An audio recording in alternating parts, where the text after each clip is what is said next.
4 تا قطعنامه اومد فلان، هیچ. چرا؟ چون دموکرات‌ها پشت این قضیه بودن، حمایت کردن. همچین همون جریان 88 اوباما حمایت کرد، بعدش اصلا خنده‌دارترینش بایدن بود که چه حمایتایی کرد و هر دو تا رئیس جمهور دموکرات به ایران پول دادن. زمانی که میدیدن ایران داره تضعیف میشه بهش پول میرسوندن، میلیاردها دلار بهش پول میرسوندن. یا مثلا یهو انگلیس در میاد میگه من بدهی زمان شاه تانک های فلان رو به ایران میدم، بعد از اون وقتی اعتراضات میاد میگه نه هنوز ندادیم، قراره بدیم.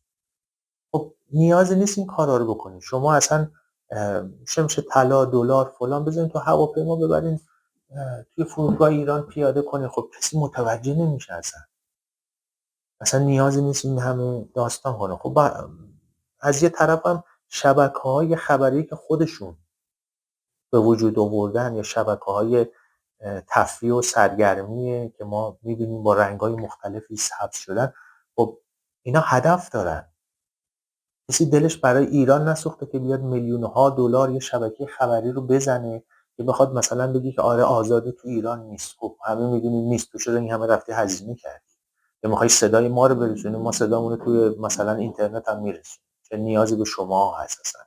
یا بیاین مثلا مشخص کنین، افشا بکنین که مثلا فلان آدم، فلان به قول معروف مقام توی ایران اومده همچین اختلاسی کرده.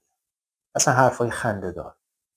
خب اینا رو ما همه میدونیم. اون زمانی که زمان گذشته بود ما میگفتیم همه اینا دزدی میکنن، میبرن، میخورن. الان هم که همه داریم تو رسانه‌های مختلف میبینیم.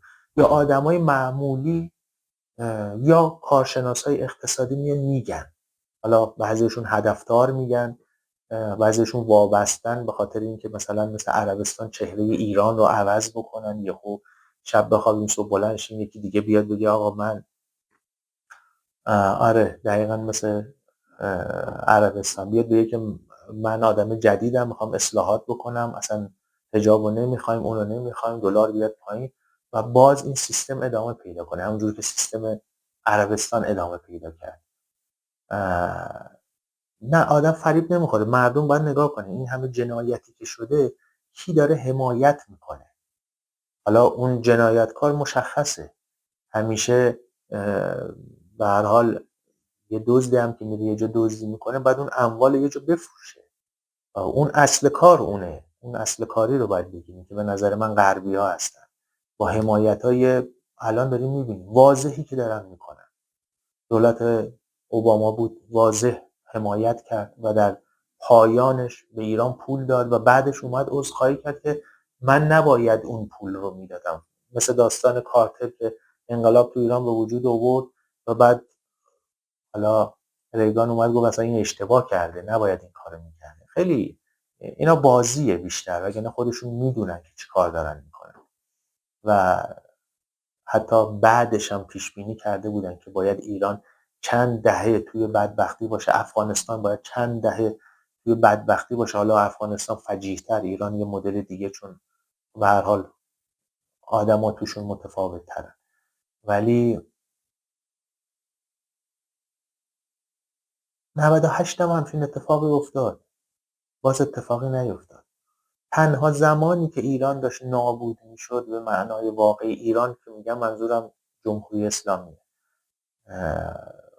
ایران که فعلا نابود هست، تنها زمانی که جمهوری اسلامی دیگه به کنج رفته بود و دیگه داشت نابود میشد زمانی که ترامپ اومد و واقعا تحریم کرد، نه تحریم‌های سوری، واقعا تحریم کرد و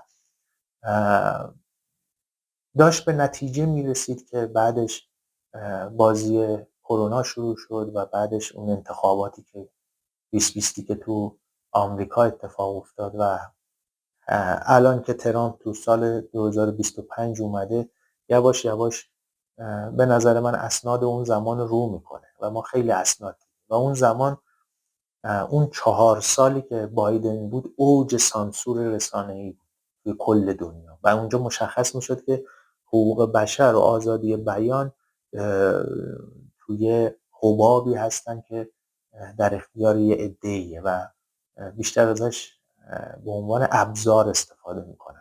مخصوصا روی خاورمیانه، تبلیغات. اونم گذشت، اومدیم جلوتر،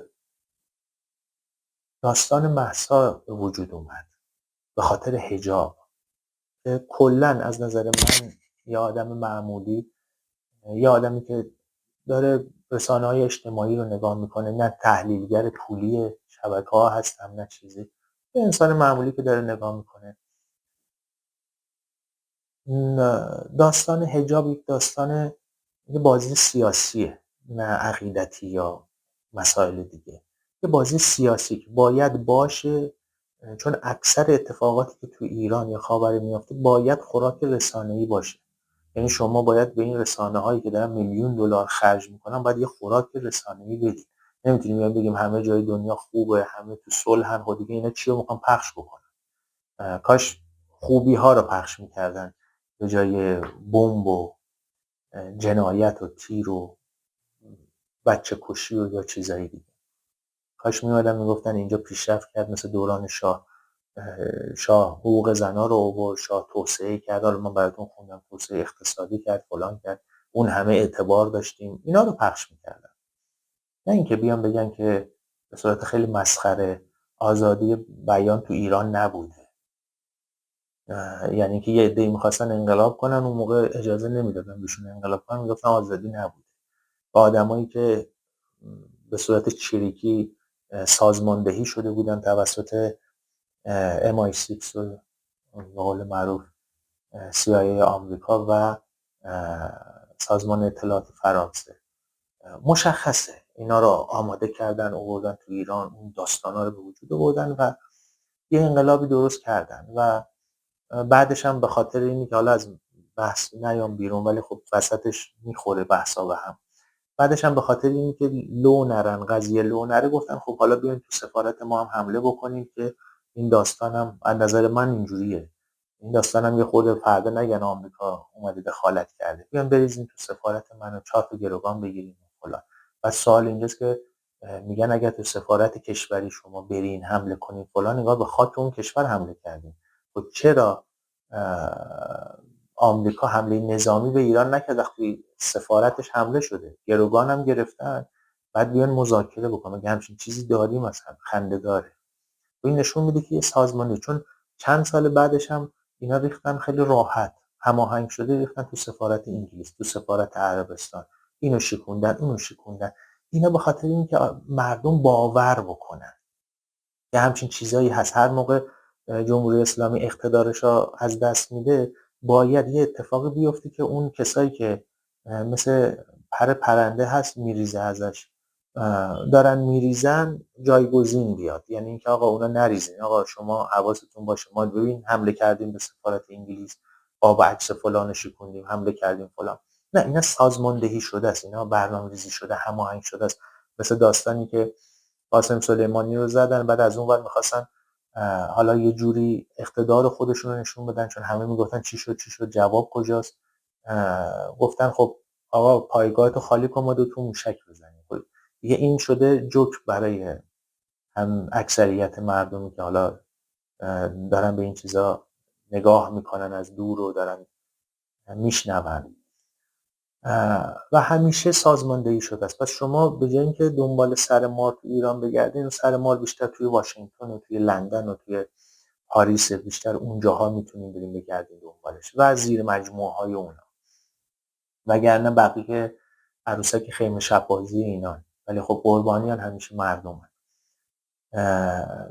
بعد از اون داستان مهسا شد، بازم تو تمام این اتفاقاتی که افتاد، تمام این جنایت هایی که شد، کسی نمیخواست کشته بشه که حالا بهش بگیم جان باخته یا بگیم شهید یا بگیم فلان. مگه منی که میرم تو خیابون میخوام حالا کشته بشم در راه خدا؟ مگه من دیوانم زندگی خودم رو به خطر بندازم که مثلا یه عده‌ای راحت زندگی بکنن؟